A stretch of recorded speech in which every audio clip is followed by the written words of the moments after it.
Today we tackle a very important question, and it's in the vein of Benjamin Franklin's immortal quote, "An ounce of prevention is worth a pound of cure."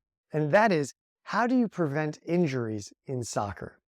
Hello, I'm Dr. Grant Cooper, the co-founder and co-director of Princeton Spine and Joint Center. Now, let's break this topic down into two broad categories of soccer injury prevention. So the first is going to be things you can do on the game day or practice day to avoid injuries.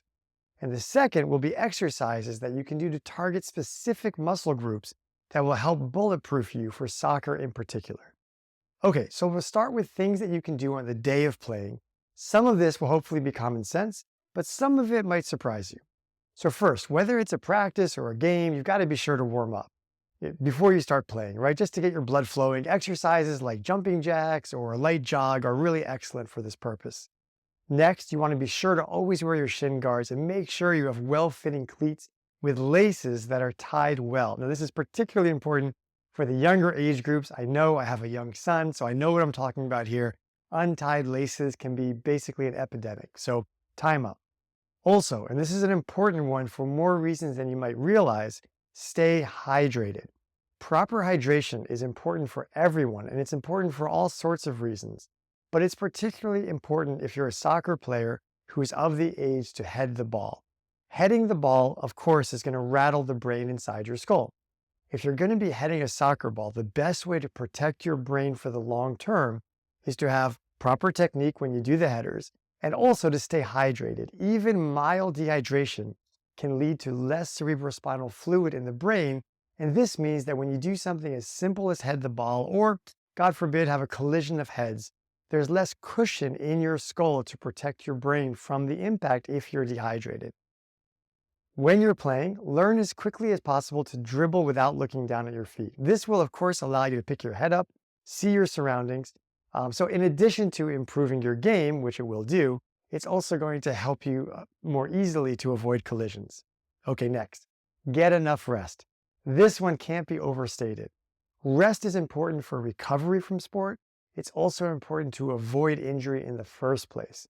When we aren't well rested, not only do we not play our best, but we're much more prone to all sorts of injuries. Kids, listen to your parents. Get in bed early to get a full night's sleep. When I was a kid, our soccer team had a sleepover before a big game, and as a result of that, we had 2 injuries during the game, and we lost something like 8-0.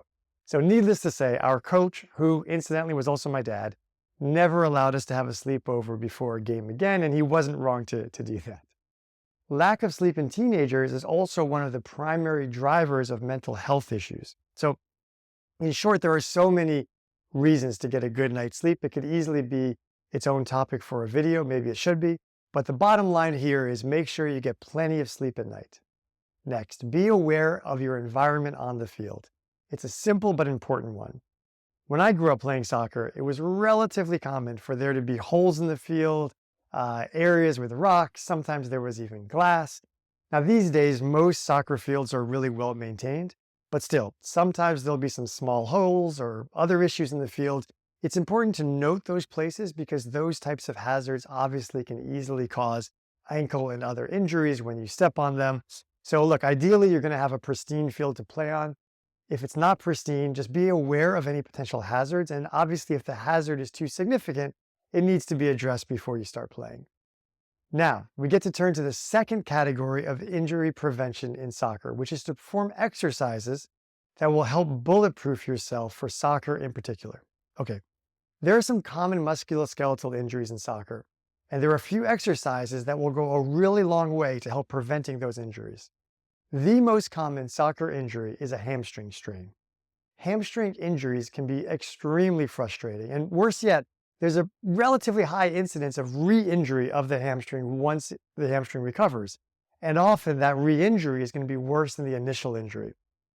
Fortunately, much of this can be prevented with some appropriate exercises, and the single most important exercise that you can do to prevent a hamstring injury is eccentric strengthening of the hamstrings.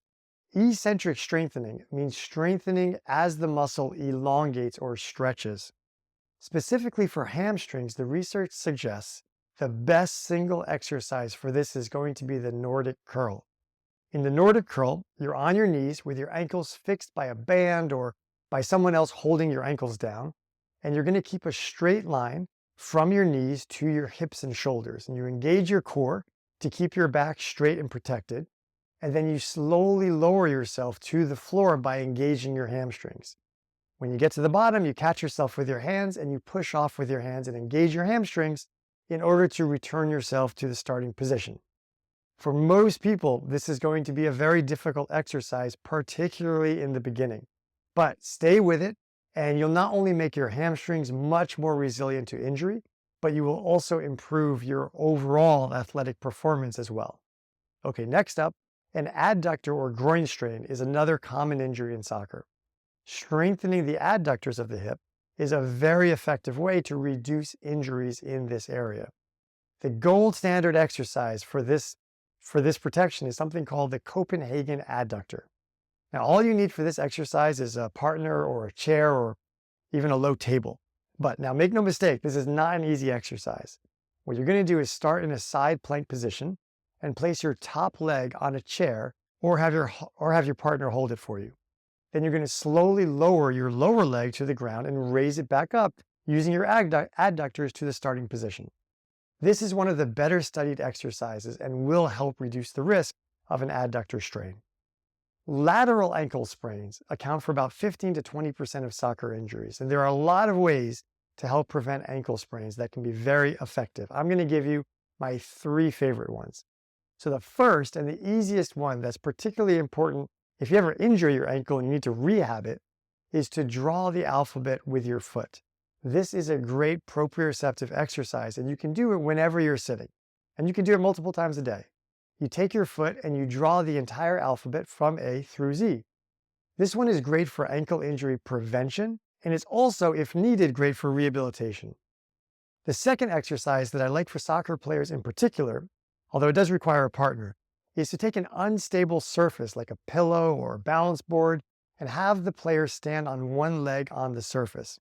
The more uneven the surface that you choose, the more advanced the exercise. So you start with a more stable, uneven surface like a pillow, and you're going to work up to a difficult balance board. Now next, you're going to have a partner toss a soccer ball to the player standing on the pillow, and the player standing on the pillow should balance on their standing foot and kick the ball back to you with their free leg. To give you a sense of how powerful balance exercises like this one can be, there was a large meta-analysis in 2022 that found that balance training exercises like the one we just discussed reduced ankle injuries by as much as 42%. Another exercise that I like for reducing ankle injuries is to use a band and selectively strengthen the ankle evertors. In this exercise, you keep your heel on the floor, you put a resistance band around the front of your foot and twist your foot outward, everting your foot. This will strengthen the outside of your ankle, which will contribute to its stability. Now, other common soccer injuries are going to include quadriceps strains and ACL tears. A good general approach for these and other injuries is to strengthen your quadriceps, strengthen your hip abductors, and importantly, improve your overall core stability, as well as just to get in good overall shape with activities like plyometrics. And of course, you're going to want to stretch and improve your overall flexibility as well. Ideally, prevention exercises can be performed in the off-season and then maintained throughout the season.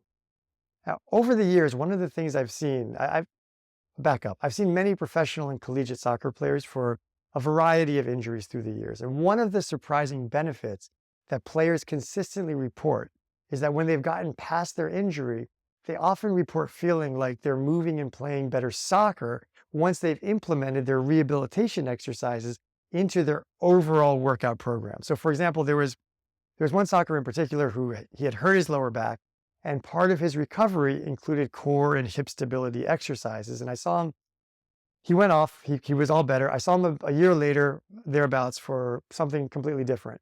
And what he mentioned was that he had felt so much better, been moving better, and playing better ever since incorporating his new exercises.